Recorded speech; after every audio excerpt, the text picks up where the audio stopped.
Bali, good afternoon na po. For today's video po, pakita ko lang po yung nabili ko sa may Apalit 1010 Bike Express. Ngayon ba po ng part yan? Bali, ito po yung papakita ko yung original po na chain. At cogs po yung isa, pang 11 speed. Bali, mapapansin po nyo yung original niya. Mayroon po siyang kulay pink sa taas ng plastic. Tsaka po yung manual, user's manual. Yan po. Sa fake po, pagkakalam po, wala po siyang ganyan na manual. Yan po. Tsaka ma-check nyo rin po yung box niya.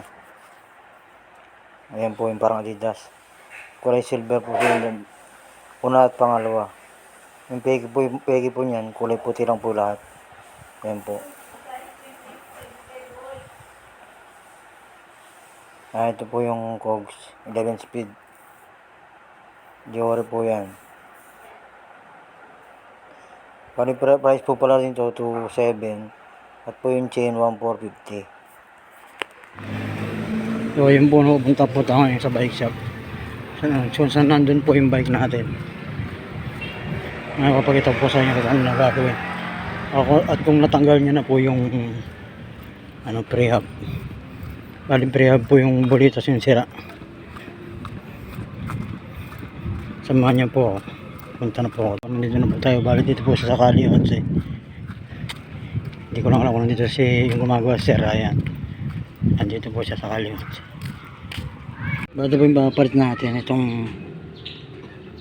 po yung sira niya. Ang galog na. Baling kadena po wala na po tuloy. Ito po yung papalitan natin. Antayin po natin yung gumagawa. Kasi Ryan. Sabi ko sa kanya, di nag-usap kami parang ganyan. Miyerkules, no? Tapos pagdating ng Wow! Di mga 2 weeks pa. Pina-ready ko na siya. Sabi ko, mag-ready ka na. Sabi ko, magra-ride tayo. Tuloy tayo. Di bago Doon na yari. So ngayon po ilalagay na po yung yung kadena. 11 speed.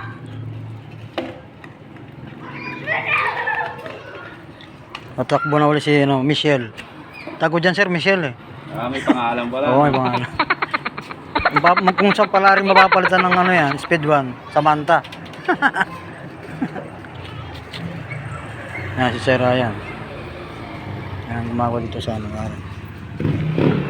Tanghali 11. So yun po, okay na siya. Wow! Preview.